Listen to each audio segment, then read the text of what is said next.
Welcome back to another episode of Trading Secrets. Today, we are joined by an entrepreneurial success story who co-founded one of the major up-and-coming entertainment production companies in the country, Jake Nussbaum. Jake and his partner Josh co-founded Uncommon Entertainment, an experience agency who produces bespoke live events and provides access to exclusive experiences around the world for those who live in quite the elevated style.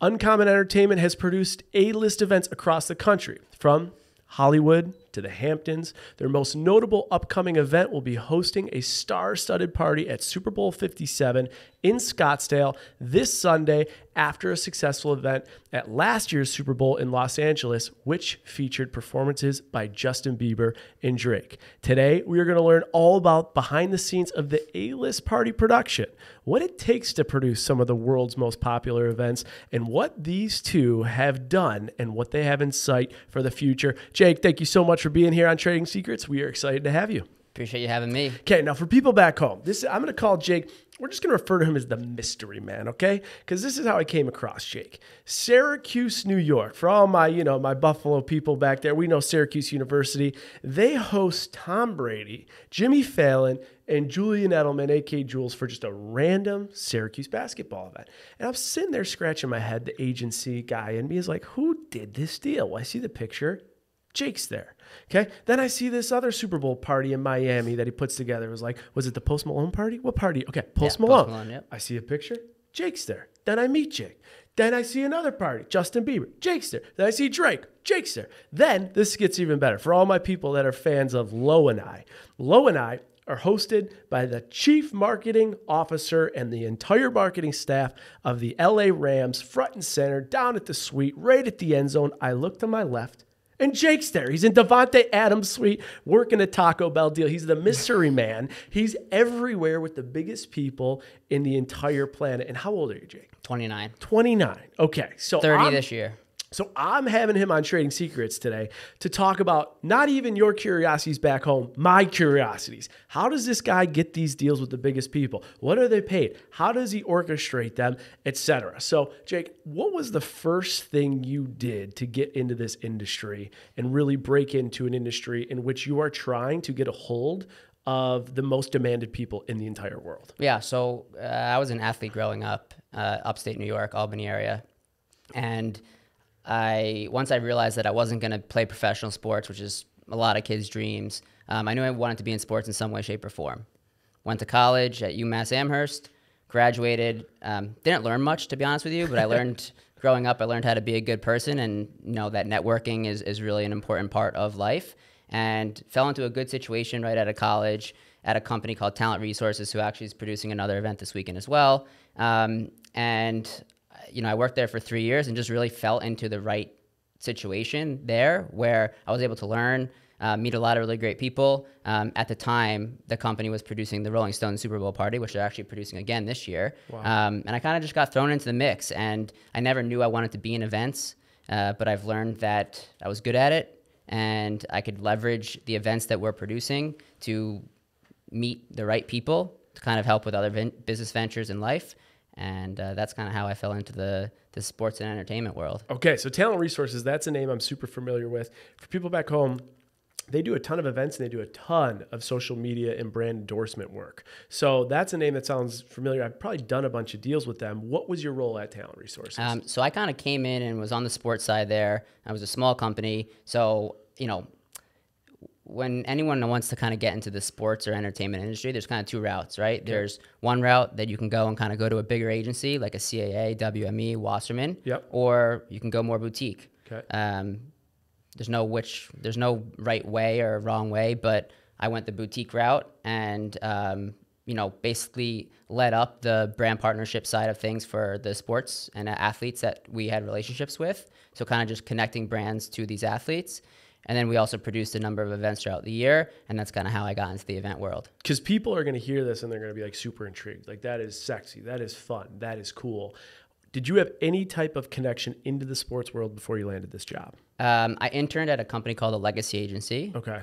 Which now has kind of broken up and had a few different names. Okay. But that was kind of my first taste of being in that sports world. I initially wanted to be a baseball agent. I realized that law school was not for me, but this kind of, you can make money and be successful doing marketing and kind of being the guy that everyone comes to for a potential deal.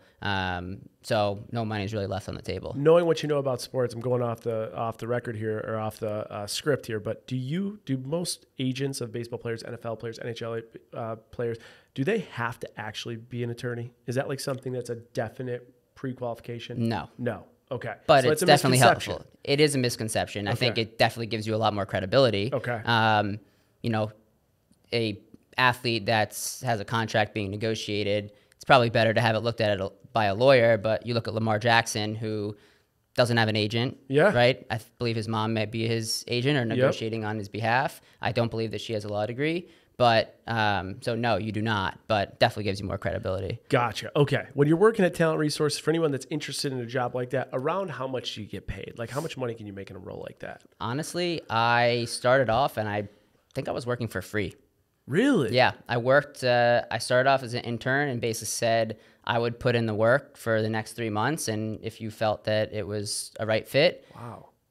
I think my probably starting salary was maybe like 50, 60 grand, okay. Which, isn't much, but I knew that I will work harder than anyone and I wanted to get my foot in the door. And that was really the first opportunity that was presented to me and I attacked it. Okay. And before we leave the chapter of your life that was with Talent Resources, when you're doing these deals, you're finding brands and you're connecting them with athletes. What is like the typical size of the deal and how are brands justifying the cost? Like, so if there's based on the size, say it's 100K, like how are they saying this makes sense? What was that process like? Yeah. I mean, for me, it was a good learning experience to kind of distinguish. I focused mainly on the athletes, right? Okay. And there was a whole other team that focused on the celebrity side of things. The athletes see themselves, their play on the field might not reflect on like a social media following, right? So it's kind of difficult to weigh from a brand perspective what makes the most sense to spend on a partnership, because an athlete might want more money because of their on the field play versus what their social following might be.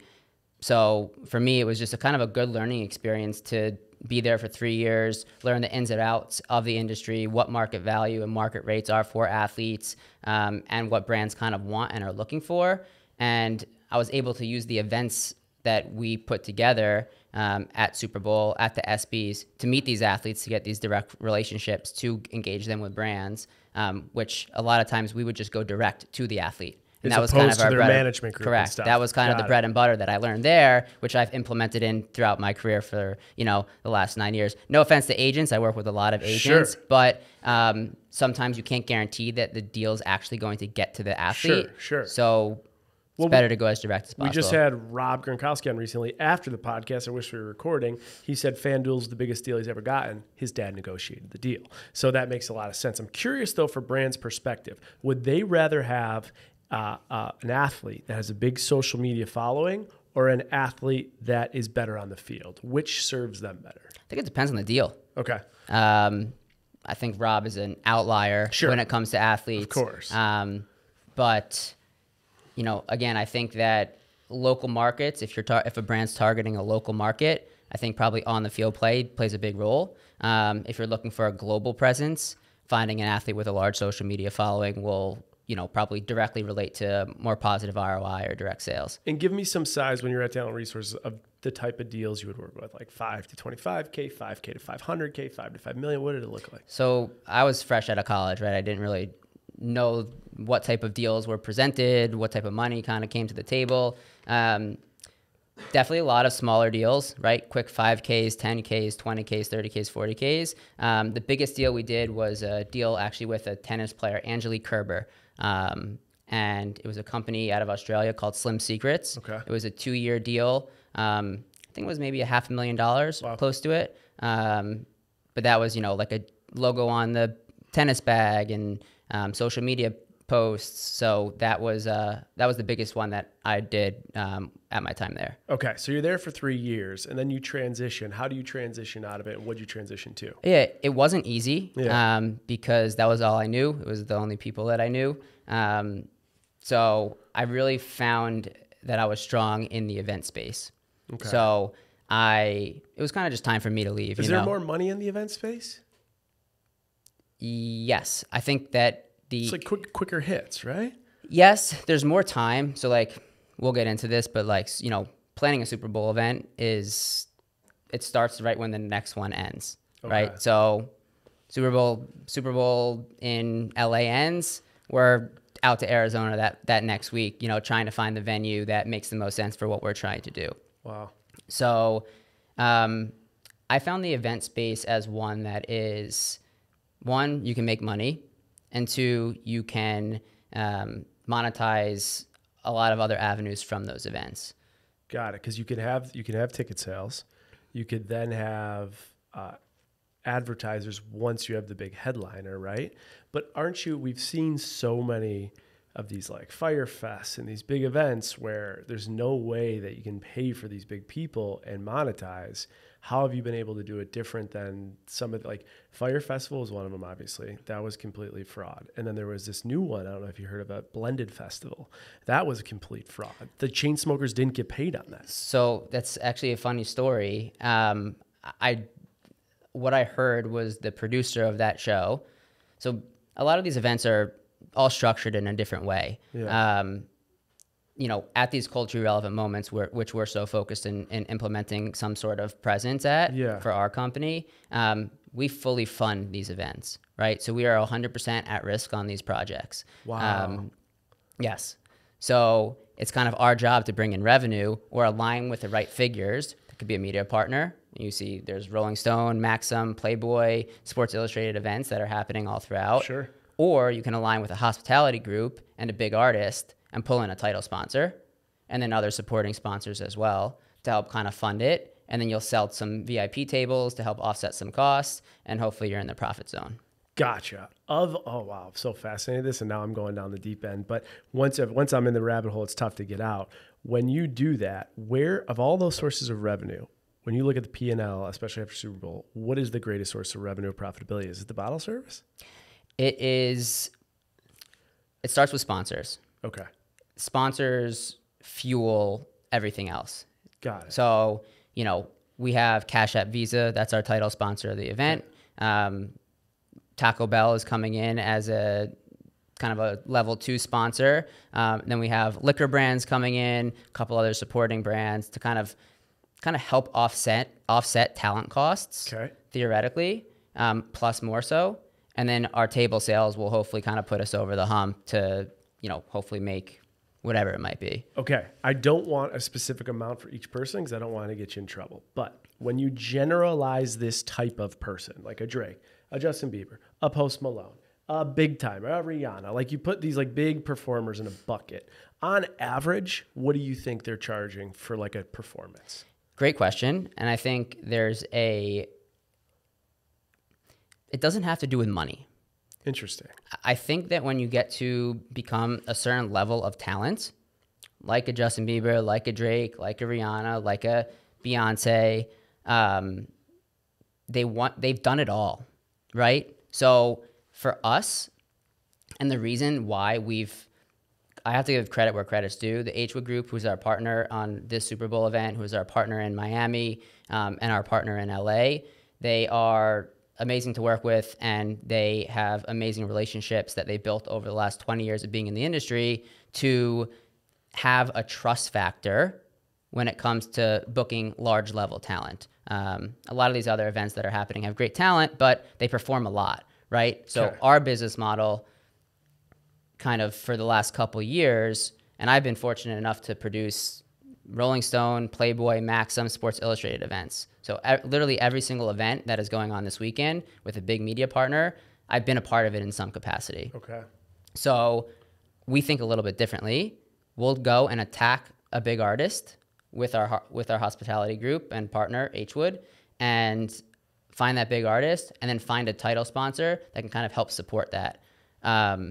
to answer your previous question, creating an environment that is very unique from a performance level is really what we try to do. We want to we want to create a show around Drake. So he's coming in and he's having an amazing time. He just performed at the Apollo Theater in New York. Yep. It was a totally unique setting for him to perform in. So for us, you know, we want to create a moment that is really set up for him, no one else, for him to have a good time, good experience, and everything else will follow. So rather than like a Drake or Justin Bieber, all these people being focused on how much am I getting paid to do this performance, it's more that they're focused on what's the exclusivity of it, who's there, how is the performance being perceived, what's the art of it, all these other, like what's the exclusivity, is it the best, most exclusive spot in the best location at the Super Bowl? Those are the intangibles to them that's probably more important than the dollar amount. Correct. Money obviously does play a role, but they're in a different level of talent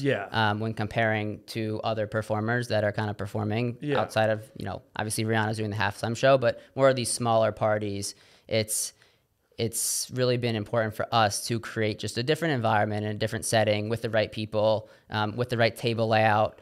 We have a center stage, which no other event does at Super Bowl. So there's a sea of amazing fans surrounding Drake while he's performing, and it makes him just want to keep going and keep the energy high. And that's something that we really pride ourselves on is the crowd experience, which in turn turns to his experience being great and wanting to do more of these. Got it. Okay.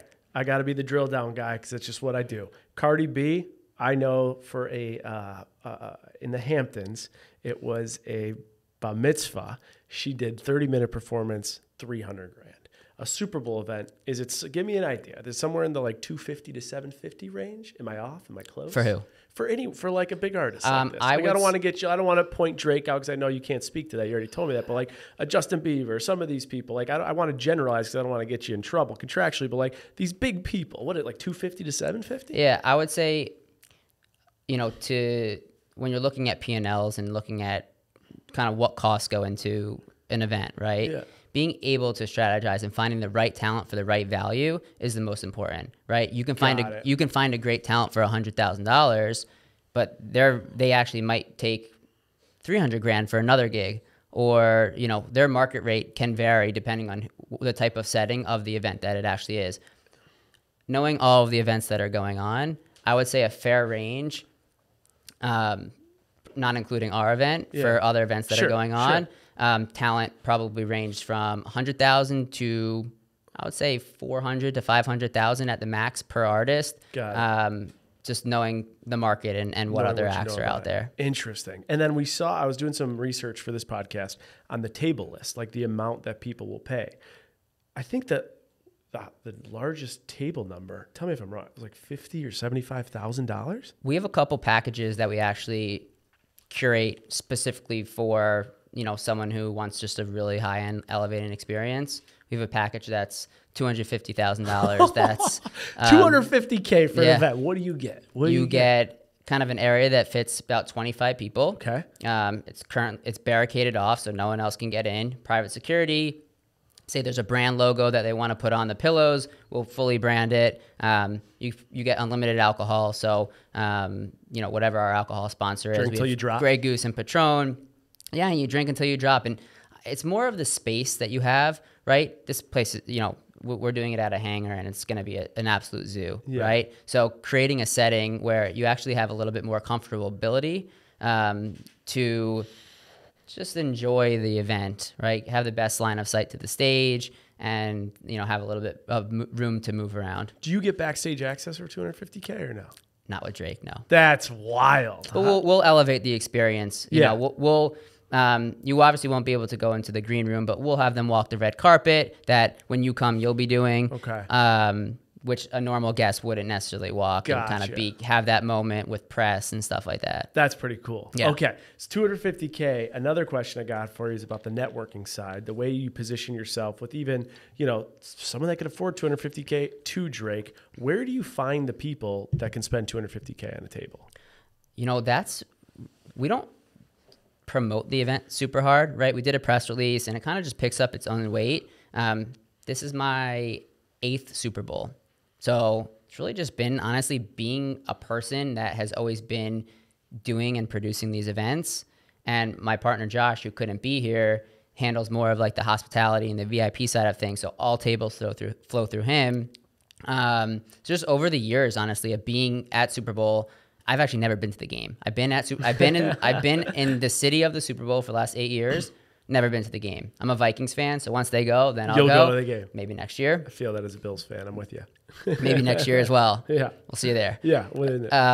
But yes, the history and just us being present over the last 8 years at Super Bowl has really just kind of made there's a lot of the same people that go to the Super Bowl every single year. So we know those buyers. Plus the H-Wood Group, who is our partner, has an amazing Rolodex of people. Yeah. And we really try to, again, the exclusivity part is kind of why our pricing is so high. We want to make sure that, one, we can make back revenue. Sure. Right? And there's just that level of quality of individual that we want to be present at this event. I'm making the assumption if I have a blank check and there's someone I want to do something as far as it relates to like seeing a performance or doing a show or something, I got an open checkbook. Do you feel confident that, given the fact that I have an open checkbook, no matter who in the world I want, you could find a way to get them? I want to say yes, but sometimes no. If you look at like Eminem, for example, yep. You could offer Eminem $30 million for something, and he might say no, because it just might not be something that's interesting to him to do.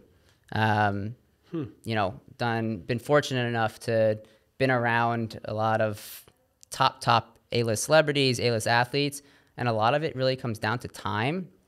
Yes, money is a big factor, but again, going back to us creating an experience at these events and at these moments that are unique, high energy, and kind of something that's new to an artist, it's that is what, in my opinion, is a bit more valuable and can separate myself from maybe another entity or another event company that does similar work, which kind of helps us get talent for either cheaper than what their normally rate is, or finding an artist that might not normally do an event. Okay, this is a dumb question. This is like, I'm going to say it's like the curious Canadian question. Stay tuned to the recap because I know he'll have a million questions. But suppose you do get the checkbook, and for the most part, the answer is yes, other than Eminem, and you want like a Lady Gaga, or you want a Matthew McConaughey to do an appearance, or like you've done a Tom Brady appearance, or Jimmy Fallon. Where, like, you can't go in the yellow pages. You certainly can't DM them. You can't email them. Where does one start to get a hold of these people?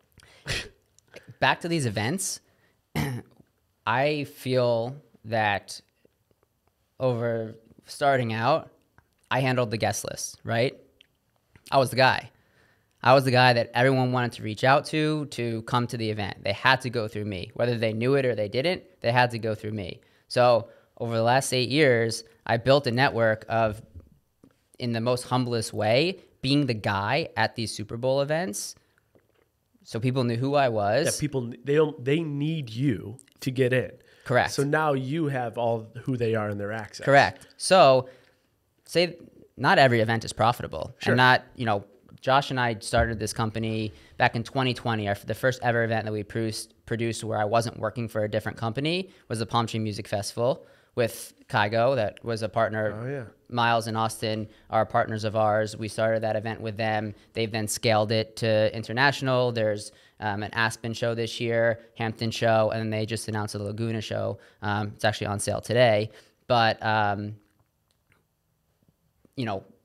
being new business owners, we've had some great successes and some not so great successes, right, from a financial perspective. Sure. Every event that we've done thus far on our own to date, I wouldn't trade it. Whether we made money, lost money, broke even, whatever it might be. I look at these events as, yes, money makers that, we have a long-term plan to see great success in this industry, but I also use it to meet people. Yeah. Totally. Being able to be the person that's kind of at the helm of these events that a lot of people, I have an asset and we have an asset that people want to attend.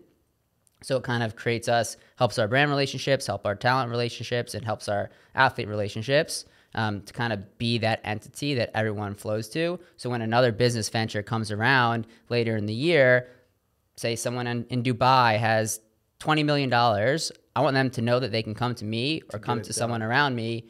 And I feel that I'm either 1 degree of separation away from absolutely anyone in this world to get an opportunity to them. That's pretty wild. So even in the events you lose money, you're looking at is the long run investment on that big event is 100% profitable. Yeah, correct. When you look at all the events you've done from a dollar perspective, what's the worst loss you had? What's the best win you had? Not to call out specific events. Sure. I would say our worst loss, probably over $500,000 on a project. Damn. Best win, probably a couple million. Gotcha. Yes. At what point do you know if it's going to be a loss or win? Like you're going into an event. We're right now, guys, recording during Super Bowl. This will air certainly after. But what point do you know if it's going to be a profitable or a loss weekend? So before the event, we obviously run numbers, right? Just as in any business would, we run numbers. We have costs that go into the event, venue costs, production costs, talent costs, staffing costs. Depending on the venue, we're actually building a whole second level. So we're doing it at a hangar. We didn't feel the capacity was big enough. So we're actually building a 12-foot high balcony that wraps around the entire stage. Jeez. So it'll be really an amazing experience. See Drake in the center, looking up at people, looking around at people. We'll probably have 2,000, 2,500 people in the hangar at one time. So it's going to feel like a really intimate experience. But I'm kind of going back and figuring out, okay, here's how much we need to raise prior to the event before we sell we don't sell any tickets traditionally at Super Bowl with this high level talent. We don't sell tickets. We just invite talent or models, celebrities, athletes, business owners, executives, et cetera, to kind of come and, be a part of the event. And then we'll sell a handful of hospitality packages. But going into it, say the event costs $4 million, I would love to try to be able to bring in, $3 million in sponsorships before the event even starts and before we even go on sale. Then we do $2 million in sales, say, there's our profit. Gotcha. Okay, that makes a lot of sense. So when you look at like future, so we're here, Super Bowl, you look fast forward a year, people are interested in what you guys are doing at Uncommon Entertainment.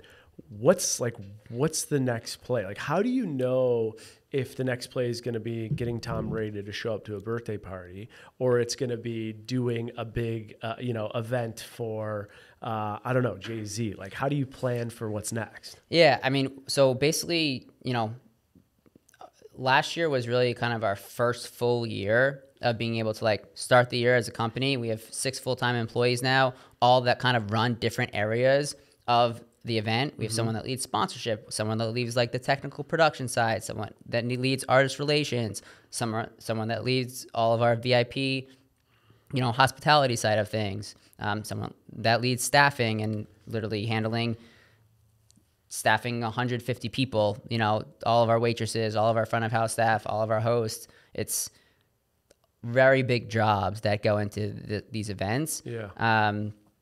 So being able to, this is our first year that we can really kind of plan strategy to see, hey, here are, say, 4 to 5 key events that we want to dabble into. Yeah. Super Bowl, Coachella, Formula One Vegas is going to be huge, massive. Yeah. So you're going where the money is. The big events where the dollars are. Yeah. So our business model traditionally, and again, I've learned this just from being at different entities over the last few years since my career started. Go where the people are. Yeah. So we build these events and experiences around culturally relevant moments where we know that there's going to be an influx of high net worth, wealthy individuals that are going to that specific city, not for our event, but we're going to create an event that they're going to want to go to and they're going to want to pay to go to.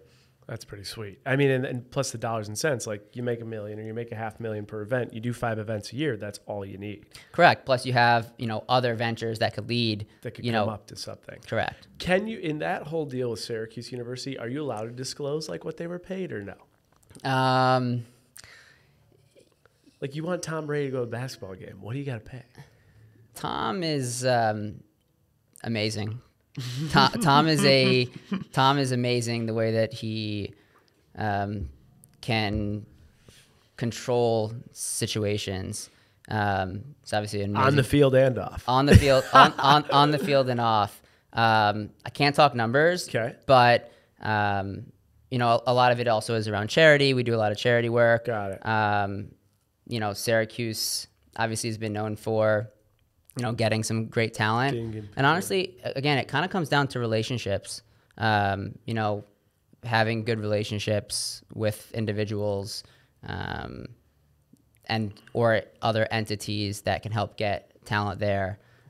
Jimmy didn't even, honestly, the way that whole deal came together, we were working on a bigger deal that Tom was a part of, and we were trying to find another. It was initially Tom and Julian. Okay, which makes sense. Teammates, Patriots, Julian Edelman, Tom Brady. Okay, how did Jimmy Fallon get into this? So, you know, we were trying to figure out another talent to come.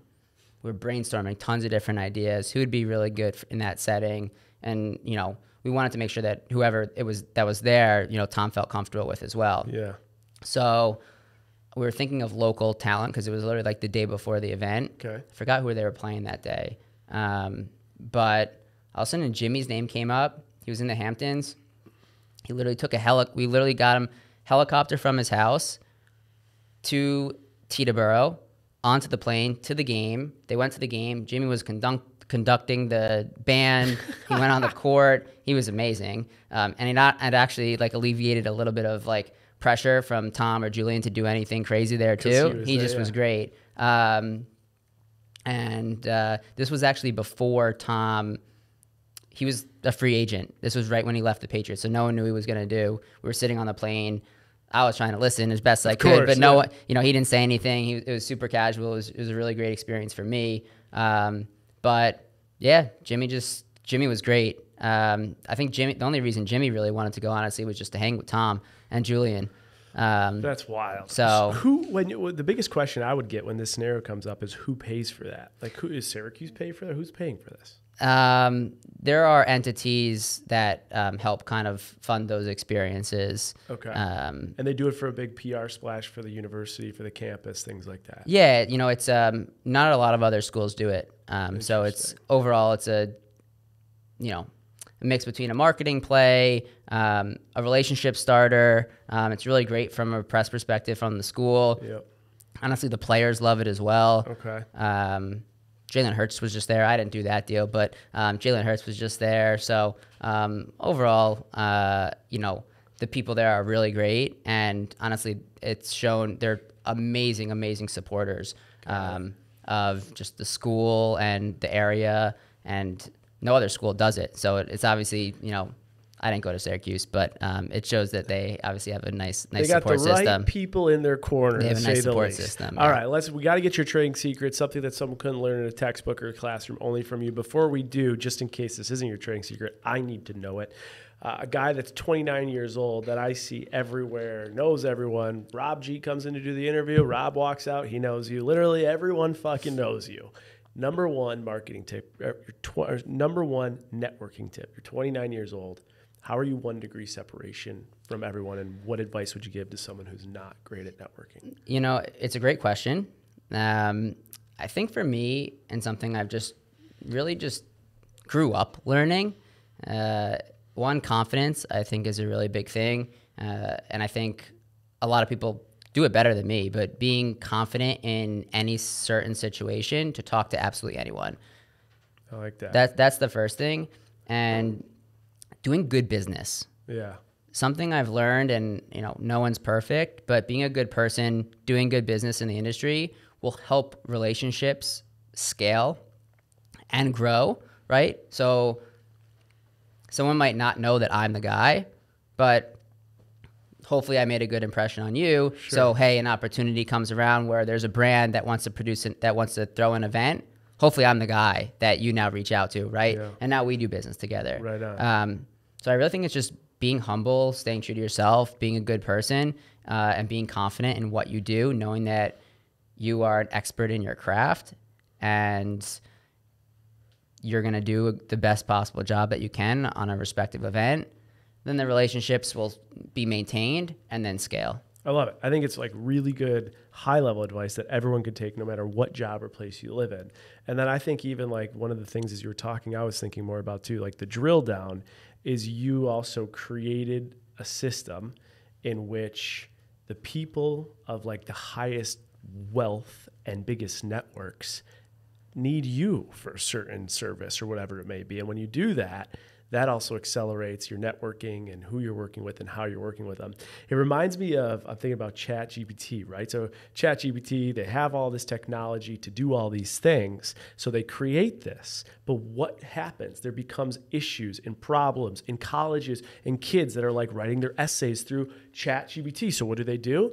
They create the solution that can detect what came from ChatGPT. So they create a situation in which you do need them, and it increases their business. It reminds me a little bit on a different level of kind of like how you've also built your network. It's really cool. All right, let's end with this. Trading secret, how you got to where you are. We know where you started. We know where you are today, the people that you're working with and how you're working with them. But what is one trading secret about career navigation, financial management, life navigation that people can only get from you, Jake, that they couldn't get anywhere else? Yeah, so it might sound corny, but one, I think being able to not be afraid to take risks in life, to fail, is something that I failed, multiple times in life.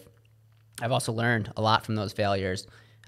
So being able to make sure that you are okay failing by taking a risk will, in the long run, ultimately, I think, help people see success.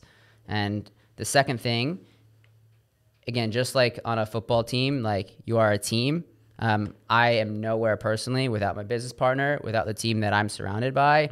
While I'm sitting here, my team is grinding away at our venue, laying down carpet, putting together couches, working on advances with our talent team. You're only as good as the people that you surround yourself with. And that is something that, I don't think I'd be in this position without failure, without, good people around me and a good support system. Take on risk. Don't be afraid of failure. Choose your partners wisely because you will rely on them. And then I'm even going to add one more to it. I think it's a big trading secret. The fact that you are willing to work for free at Talent Resources shows a lot about the fact that you weren't afraid to fail, but you were also willing to take on risk at any expense because you wanted to learn. And too many people now go knock on someone's door and want something without providing value. You were willing to see that there was value in what you were learning, and look where you are these years later, putting on shows for Drake, Justin Bieber, and the like. Yeah, it's been a pretty amazing journey. And like I said earlier, there's a handful of entities that do what we do right now, right? This is our second full year putting together an event, my partner and I, in partnership with Hwood Group at Super Bowl. But I know all the other entities that are producing these events, and I've actually kind of been a part of every single one in one way or another. So, I've learned a lot of good things, a lot of bad things from those entities, and it's kind of helped put us in a position that I think helps us stand out compared to the other players in the space. And fortunately, Super Bowl, there's so much to go around. I hope that every other event out there is super successful, and I think that they will be. But for us, we want to be the best, and I think our event will be the best, and I'm really proud of kind of where I started and where we are now. It's really cool. And to put things in perspective for people that don't know, Super Bowl week, it's full of A-list celebrities. There's usually an event around every A-list group or celebrity. There's over, 300 events, and I would agree. This Drake event is by far the one that's most talked about. It's the headline one. It's the one you're running. I'm not saying that to pump your tires. It's the truth out there. There's a lot to be said for that. Doing it at 29 is pretty damn cool. If people want to potentially work for you, ask you questions, network with you, Jake, where can they find you? Instagram, LinkedIn. LinkedIn's an amazing source. What's your handle? Just Jake Nussbaum. Okay. Super simple. I actually think I need to do a better job of social. Yeah. But it's social media is an amazing tool. Back in college, I was always the one that was literally just outreaching to every single alumni that was at UMass. That was literally what I did. And now I'm a lot more busy, but I always try to make time for people that do reach out, that are aggressive in terms of their outreach. But yeah, LinkedIn and Instagram are probably best for me to kind of attack. And we're wrapping up here, but I don't want to overpass that. You think LinkedIn is the best place to network? I think LinkedIn's great. Yeah. Yeah, I think it's an amazing platform. I do some work with an actor on Yellowstone, Cole Hauser, and that's really the only. I do a lot of marketing stuff for him, and overall, a lot of like the new relationships that I form are on LinkedIn. Having an asset again, like an event, like a great talent, being able to reach out to a brand or an entity on LinkedIn has opened up tons of new doors for me from a personal level, business level, whatever it might be. LinkedIn's a great tool. That is another trading secret. I agree with you. Of all the places like someone would reach out to me, I'm definitely the most susceptible to use LinkedIn and respond on LinkedIn. 100% agree with that. Lastly, Uncommon Entertainment, where can people find it and where can people find more information about events you got coming up? UncommonENT.com is our website. I think it's a great website. It'll constantly being updated. And Uncommon Entertainment on Instagram. Also, the Hwood Group on Instagram. We'll have tons of content from this weekend, and we're super excited for the turnout and Drake to kind of come to Arizona and do his thing. The mystery man who's in the highest of places, literally everywhere. Not so much a mystery man now. Jake, thank you so much for being on Trading Secrets. Appreciate you having me. Going so far. It's great so far, honestly, man. I mean, this time of year is like such a moment to reset for me. Like I've been DJing's really slow right now in January. Everybody's on their health kick and stuff like that. So I've been home for quite a while, which has been amazing. It's been so incredible. So I'm taking advantage of it as much as possible. So it's been great. I love that. Well, it is 2023. You did talk about kind of everyone on their health kick. How about for you? Last time we had you on the show, you had some financial goals. You had some professional goals. For 2023, do you have a specific goal you're trying to achieve, whether it's financially or professionally? Yeah. So it's funny because I found my 10 resolutions, whatever, 2023. Unfortunately, I only hit like 5 of them or 4 of them or something like that. But I had some of the big ones that I was really going for. I'm going to do something a little bit different financially this year. Actually, I decided because it seems like, at least for me anyway, it's like more money I make, the more money I spend. Like I don't know how I do it, but somehow I end up like with just the same amount in savings that I had like 4 years ago, So I decided this year, I'm going to do something a little bit different. I decided I'm going to try base my financial like success off this year off of what I have in my savings at the end of the year. So rather than based off my gross income or whatever it is, I'm going to base it off my savings. So, I'm hoping to actually have in savings at the end of the year, like between 150 to 200,000 just in saving. Like that's my goal. Like, I don't care how much I make. If I only make 300,000, then I'm saving, a hell of a lot, but if I make, however much it is. So I switched it up a little bit this year as far as my financial goals. And then my health goals, I decided to switch it up too. I'm doing monthly resolutions instead of like yearly resolutions. I'm doing these monthly resolutions. So in January, I decided I was going to do 100 push-ups, 25 pull-ups, 40 bar curls, and 200 sit-ups every day this month.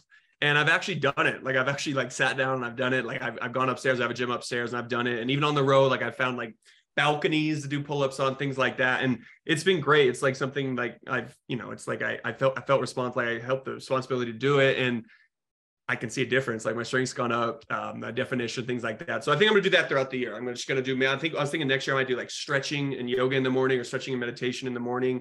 Just something every month rather than a year-long resolution. So I like the discipline aspect. There is something about like kind of forcing yourself to do something every day that requires a certain amount of discipline that then creates a habit, right? Like we even know in the book Atomic Habits, he says you have to do something 66 days to really actually be in the habit. So I think that's amazing. David, I'm going to go to you for your theme of the year and a goal, but I do want to get back to you, Blake. I love what you're saying about the net cash flow. Like I remember when you were on the podcast last time, you said financially, your goal was to break into 7 figures for 2022. But if you do break into 7 figures of gross income, what the hell does it matter if you spend 950,000 of it or 980,000 or whatever it might be, the number? It's all about what your net cash flow is at the end of the day. That's what increases your overall net worth, unless you're using that money to buy an asset. For 2022, financially, professionally, following up, did you accomplish some of those goals, even though they're much different looking in 2023? Yeah, so I didn't hit the 7 figures like I was hoping. And it was funny because going into the year, I was like worried that I wouldn't make that like the amount I needed DJing, but it turned out like I had a better year than I could have imagined DJing. And it was actually the social media side of things that didn't quite hit the goal I thought I was going to hit. And I don't know what that is. But then this year I'm off to a hot start social media wise, compared to last year. So it's just kind of interesting. You never know. And I think that's why it's so important to have like so many, multiple streams of income, because you never know when one might take a little dip or whatnot. So yeah, I didn't quite hit the goal I had last year, but and like I said, I decided to switch it up, especially with the amount I travel. I now DJs don't have much overhead, don't get me wrong, but the travel, the hotels, the food on the road, some of the equipment I've bought, it does seem like I can, I'll go and I'll get paid to go on these, play these sets, and then I'll come home and I'm like, fuck, I really only came home with like 2,000, 3,000, 4,000 bucks. I'm like, fuck, what did I do while I was on the road? So I'm trying to be more mindful this year when I'm on the road to not spend as much money. It's kind of my goal. I love that. It's amazing. It makes perfect sense. It's also bringing me back to something I thought 2022 is so focused on numbers. In 2023, I'm actually getting less focused on numbers and more focused on intention. Like if that number decreases a little bit from my prior 2022, whether it's net cash flow, how much I make, whatever, who cares if like the intention of what I'm doing is the right thing, if it's aligned with the brand, aligned with the impact, aligned with the happiness. So I love it. Thank you for sharing that. We do have the Curious Canadian that's on this entire episode. It is such a pleasure to have him here. The one, the only, David Ardoin. David, give us your theme and your goal for 2023. Still gassing me up 90 episodes in. I love it. Obviously, Canadian. I'm calling you that from now on. Curious Canadian, baby. If you know me, my goal is not going to be financial based because that's just not where I live. That's not my lane. My theme and my word is attentive. I want to be more attentive to the needs of those around me. For those of you who know or don't know, I'll be having my first child, a baby boy, in May. So for me, it's kind of a two-part goal. Goal one is the needs of my partner, most importantly from January to May. The more I can establish and prioritize the needs and be attentive of her needs, the better off I'll be in the practice of being attentive to the needs of my future child. I think bringing a child into this universe is way scarier than any financial goals or obligations or, sacrifices I think that I have ever made in my life. So for me, that's the priority. I think if I get that, it'll just blend into other parts of my life. I'll be more attentive to my family. I'll be more attentive to my friends, and then I'll be more attentive to my career as well. So attentive is just the word of the theme of the year for me. So I love it. Short goals for Blake, attentive for David, and then intentional for myself. Those are awesome goals. Blake, I want to transition while I got you. And I know this is David's favorite part of the episode. Anytime I could talk pop culture, David wants in. He's like, yes, this is my forte. It's not the numbers. Although you did crush the recap numbers in financial knowledge last week, David. Well, let's get into Bachelor. Okay, it premiered Monday, the 23rd of January. You know I'm a numbers guy, so I was looking up. It looks like ratings in the demographic 18 to 49 were down to 0.55. That was a decrease 34.52% year over year in the demographic. The total viewers of the show yesterday were 2.81 million. That's a viewer change of 20.48% from the year prior. So of course I had to go back to the year prior and say, okay, did Clayton's season just blow it out of the water? Because we're comparing Zach's premiere to Clayton's premiere. Well, Clayton was the 26th Bachelor. His total viewers for the premiere was 3.75 million. So that's compared to the 2.81 this year, 2.81 million. Now we knew, I just went over it, the rating for Zach was 0.55. Clayton's rating was 1.3. And then this is what's crazy.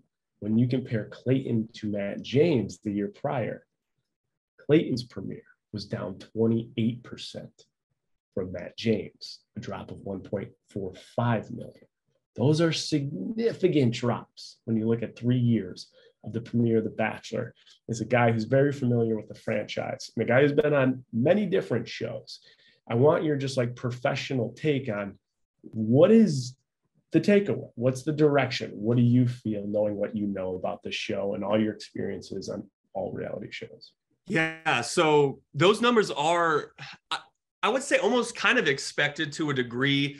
I think, cable television in general is going down. So I was like, okay, let me go look at what earlier today, I looked at all the numbers. I was like, what are other shows doing? Like, is it just Bachelor or is the other shows going down? And it was remarkable how much other shows were actually way up last night. Way up. Interesting. Yeah. I didn't go that far. So do you have like an example off the top of your head? Yeah. So yeah. So I screenshotted it because I was like, I actually posted on my story. I was like, this is insane. I've never seen other shows have such a good night and Bachelor have such a bad night. So for example, let me pull it up. I had it. So the Neighborhood was up 50% in the demo. The NCIS was up 51%. Bob Abizhola was up 47. America's Got Talent was up 25. The Good Doctor was up 40. NCIS Hawaii was up 40. So I was shook. And that's the demo. And so I was like, okay, what is like the overall?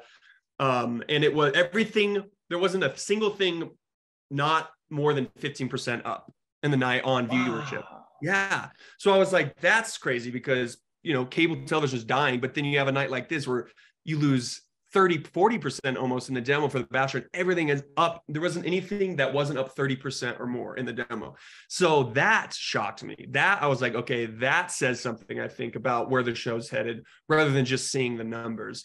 So I was shocked. And I feel for Zach. Like, I think Zach's a good guy. I don't know him personally, but I don't think like he is the reason that the numbers are down. Like, I think it's a lot over the last 3, 4, 5 years that have kind of caused where it's at now. But I mean, for the first time, I really think that the show has to decide, or ABC has to decide. Like, they're losing the demo every night with The Bachelor. It's different with Paradise and Bachelorette, but if they lose the demo every night with The Bachelor, at that point, like, do they continue with the show or do they stop it for a little while, come back in a couple years? So it's going to be interesting, kind of what happens with the show. So yeah, I was just shocked that everything else was up and Bachelor was down. If you are the CEO of Bachelor World, what is the first thing you are changing? And for everyone that's listening back home, the Money Mafia, we are here with Trading Secrets All Access. We have about 50 people that are live with us. So if you guys have any questions for Blake, make sure that you put them in the comments. But you're the CEO, Blake, of all Bachelor Nation. What is one adjustment you're making to move these numbers up? Gosh. So without like actually ending, so if I had to choose anything, for me, it would be to stop the show for a year or two and come back. That would be, come back and say, I don't know if they would revamp it, but say, hey, we revamped it. Come back with a super popular lead, whether it be in Bachelor Nation or whether that be even, like a celebrity in general, even if it's like not a huge celebrity, like a D-list, C-list celebrity. But if they were like, we don't want to cancel the show, whatever, I think honestly, I don't know. I think that's why I'm not the CEO, because I think start with the lead I think that's a good strategy. Like, start with the lead and make it an unbelievable lead. I think that's a good one. All right, David, I know you're probably chomping at the bit to get an opinion here. Any before I move on the Bachelor premiere, any thoughts on the show, the direction, things you would change? Well, I watched it last night, so I succumbed to it after saying for 6 months I wasn't going to watch it. He did better than I thought he was going to. It was better than, but I had zero hopes for it. So it was a little better. I think the lead's got to change. I think if you want to get people from outside and you get the numbers up, I think you got to bring in people. Bachelor people are going to watch The Bachelor regardless. If you get the leads in from the outside community of The Bachelor, I think it's going to bring in more viewers. If you can, if you can bring in people that, like Blake said, like celebrities or other people that have bigger followings that you could add to The Bachelor for strict viewership, I think it'll go up. I think they got to stop recycling dates. I think we see the same wooden hot tub in the middle of a desert. I think we see the same horses get used for the same days. I think we see the same, food challenges that they do. Like, I think they got to just come, like Blake said, hit the pause button, come back, rebrand it, get some new people involved. You'll get the Bachelor people, you get the new people. But people are putting good ththings in the comments. Like, I think just the demographic doesn't watch as much cable TV. They've always had diversity issues. They've always had, body image issues of the same looking, same people the same age. If it's supposed to be a show to fall in love, you have 22, 23-year-olds on there. I don't know if I knew how to tie my shoes at 23. So I just think that it needs a whole new rebrand, but I don't think they'll ever get rid of it. The name and the business is just too powerful. That's why we're sitting here talking about it today. So. Yeah, and kind of real quick, Jay, sorry, kind of to hop on the back of that. One thing I think they don't do, and Jay, you know this too, is like they don't spend money. They need to pay leads that they really want. If you went up to Tyler Cameron was like, yo, we'll give you 7 figures. Yes. He how can you say no to that? He would say yes to that. They need to spend money, even if it's getting some contestants back. Like people who are like trying to stay, you know, are like, no. Like they just need to spend the money. They just don't, they're so cheap over there. It's crazy. What's also interesting about that when you talk about like the management aspect is they put their talent on and they kick their ass so far out the pipeline of anything. It's just ridiculous. Like if you think about Bravo, what they've done with like Real Housewives and all these shows, BravoCon, like they curate their talent. They're like, you were here, you were cast. Let's like, even if you're the villain, you can live on for 10 years in this world and we're going to make this a community. They don't build the community anymore. They ship you in, they ship you out, and they want you to like, it feels as though like in the entrepreneurial world of things, they don't want to see you succeed in whatever world it is that you blow up. And they're certainly not there to support you. Now imagine if they were there to support you and were okay with supporting entrepreneurial activity and brought the community together where they had these like, instead of BravoCon, it's like a RoseCon with like all the people there and storytelling, and imagine what they could do. And now everyone just goes on their own ships and sails their own directions. And a lot of them do really well. That could all be under one house. It's a crazy predicament, but that's where Bachelor is. We'll see where it goes. Good perspectives. I want to get Blake, you're just a quick update on the professional life of Blake. Like 2023, you've hit your stride. We know you're a DJ. We know you're getting booked at big events. You were just at Stagecoach. We talked about what your rate was per, or what your desired rate was per set last year. What is something different we can expect in 2023 now that momentum's at your back with your entire DJ career? Yeah, so I have some really fun sets coming up. So I am also one half of Roadhouse, which is a DJ duo with my buddy DJ Silver. He's been in the industry for a long time. He's a very well-known DJ. You know, he actually has a residency in Zouk.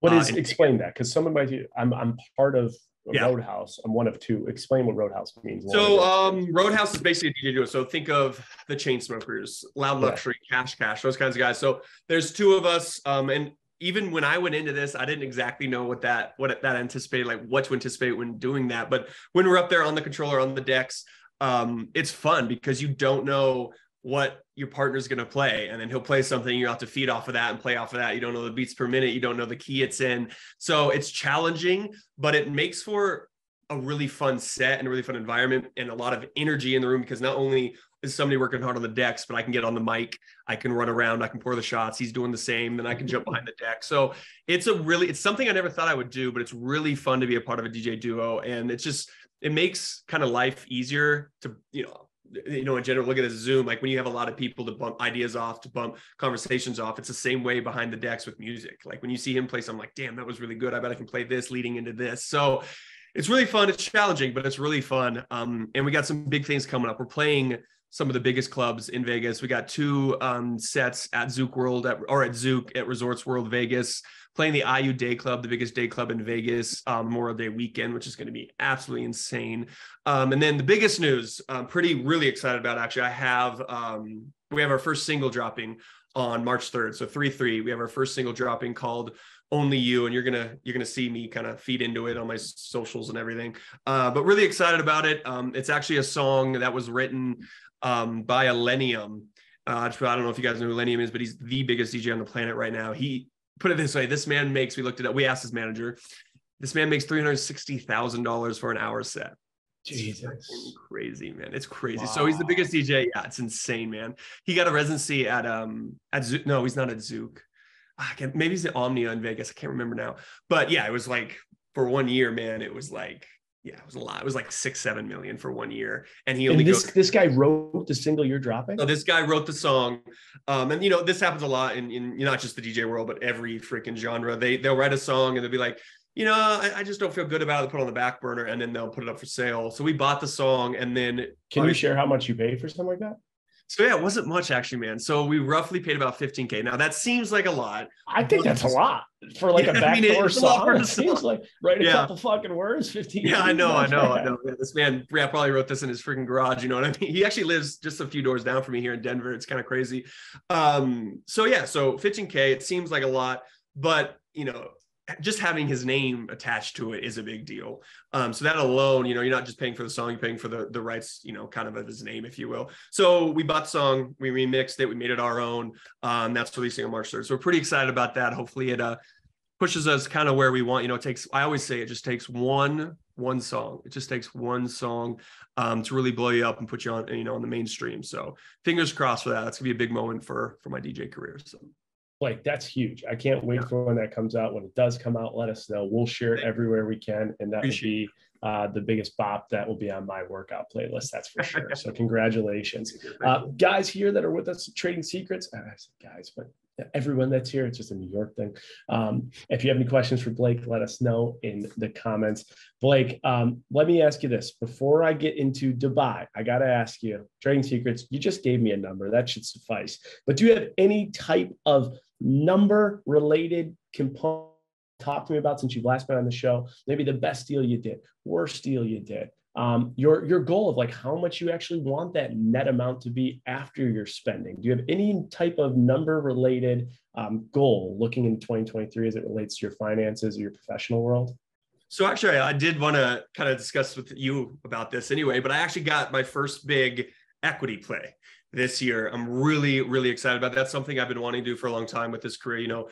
I did the whole teeth whitening and fucking weighted blankets. I did all that. Now I'm like, okay, I want to believe in brands I believe in, and I want to work with them long-term. And I want to bring, more to the table than just a few stories here or there. So me and G did a really awesome equity deal with Rowdy Energy, who I've actually been working with for 2 years. So it's my 3rd year working with them. And I just love the company and what they stand for and their people. And so I got my first big equity play, and it was big for me because I had never really had an equity play. And Rowdy is a kind of a newer, it's like 5-6 years in company, but it's headed in the right direction. And I feel really good about the equity play. So hopefully 3-4 years down the road, it goes public or it gets bought. And then I'm sitting on, maybe 20x my, 20 to 15 to 20x my equity, if you will. So pretty excited about that. That is so exciting. And we've talked about it on this show, like even a Logan Paul, how much money he's made with the boxing and with the endorsements. It's significant. Where his real wealth is Prime Energy Drink. The amount of value that's created from the equity he owns in Prime Energy or Prime Hydration Drink will create billionaire status for him upon their exit. So yeah, congratulations, Rowdy Energy. It's a great drink. It's a great product. I know Camille's associated with them. I know the founders, right? We know Haley's associated with them. David Ortiz is behind it. Like, that's really incredible. Congratulations. Before I move on to Dubai, which is, the main topic of this podcast here, David, do you have any follow-up or last minute questions for Blake?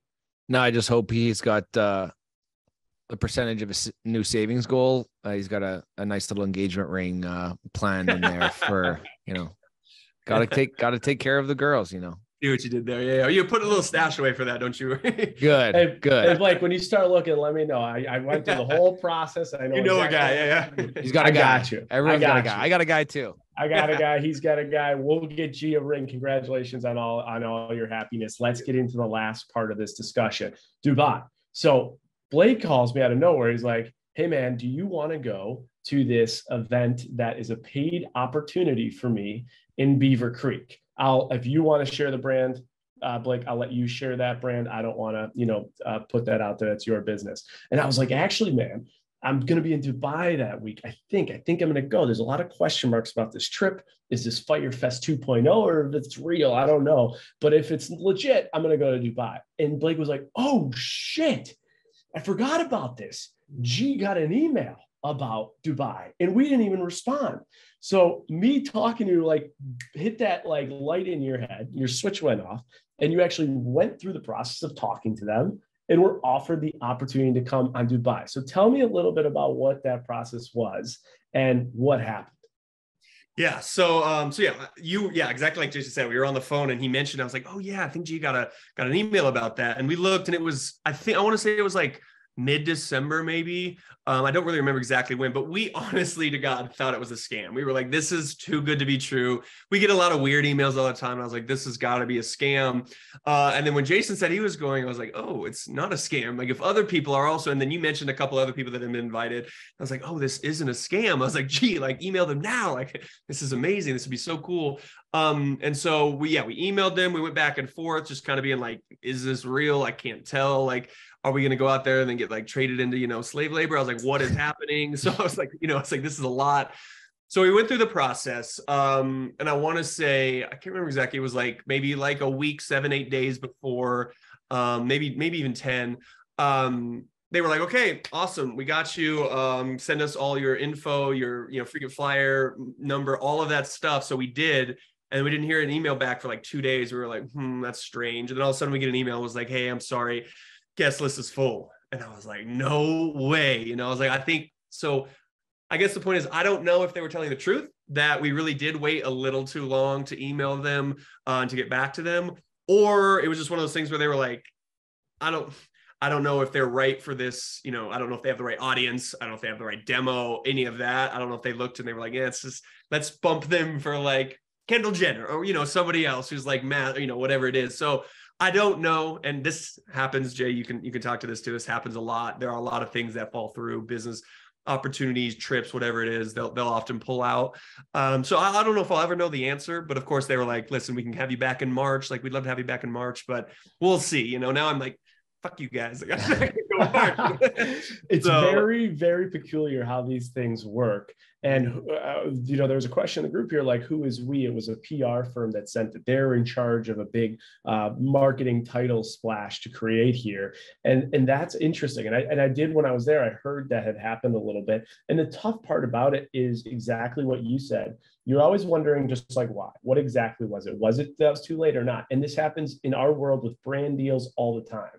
Like, a company will bring you right to the finish line, and then all of a sudden it's gone. You're just like, what happened? Like, where did it go? And then you'll go on your Instagram, and all of a sudden it's like your buddy's doing the deal, and you're like, oh shit! Like, it's a crazy world like that. So you were fourth in inches. You were going to go, and then I think one of the tough parts is that opportunity you originally called me for fell through because of it, right? Yeah, so they were lucky enough they did reschedule us. But yeah, so I actually so it was we were angry because I was like, oh, it's during the week of the Beaver Creek. Like, I canceled that. G went and bought red carpet outfits. Like, it was like a full blown like go, and we kind of sent a little bit of a, not a nasty email, but we sent an email that was like, come on now, like, I've already canceled another, trip.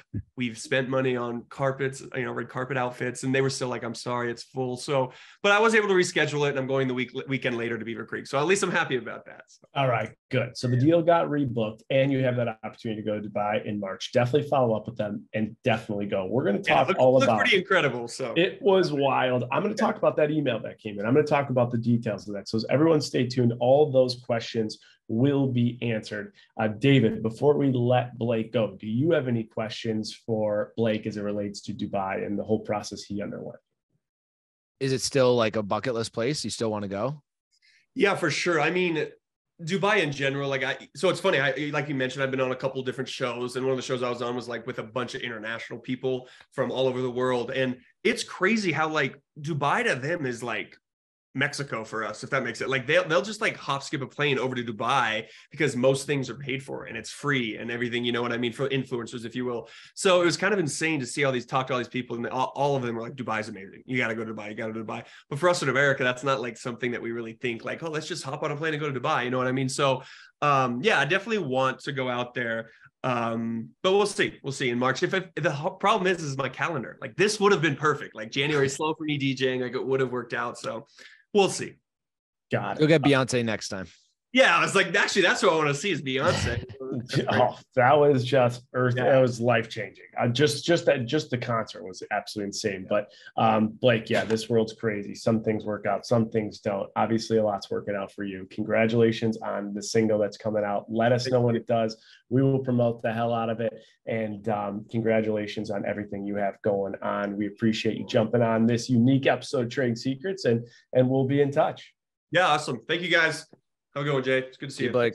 All right. Well, we can cut all this. Thank you for coming on, man. Appreciate it. Yeah. That was awesome. Really good stuff. Anyone have any questions? There's a couple. It's off to you. I was going to say, I can answer you. Yeah, let's answer a couple of these and then we'll get into it. So is Be a Good Person yours, and how does that work? Yeah, so that's a great question because I absolutely love the brand Be a Good Person. So it's actually a local brand here in Denver. Just an absolutely incredible story. A buddy of mine was walking his dog with his girlfriend down in downtown Denver, and this was during COVID, and a very crazy person decided to shoot an AK-47 through his window and shoot at them, and he killed his girlfriend and shot him up pretty good. And so he had kind of started this brand already, but he really dove into the Be a Good Person in her name and everything. And so it's blown up. I mean, it's huge right now. And so I've been working with him for a little while, and we decided to collab together and create a Just Keep Dancing, which is kind of like my motto, if you will. It's kind of what I live for and what I enjoy doing. And so it's awesome. It's been a great experience to work with that brand. It's just an incredible brand. And me and G actually have a really cool collab coming out probably like March, April with them. So we're really excited for that. So it's going to be a good time. So really excited. Powerful story. Yeah. There is Rose Evans in here. She said after you buy that ring, she knows a pretty badass wedding planner. I'm assuming Rose Evans is a wedding planner. Throw your email in there, Rose. Email Blake. And I think I saw one here. Great question. Somebody asked about my DJ gigs and about do the people who hire me pay for like accommodations and flights and all that kind of stuff.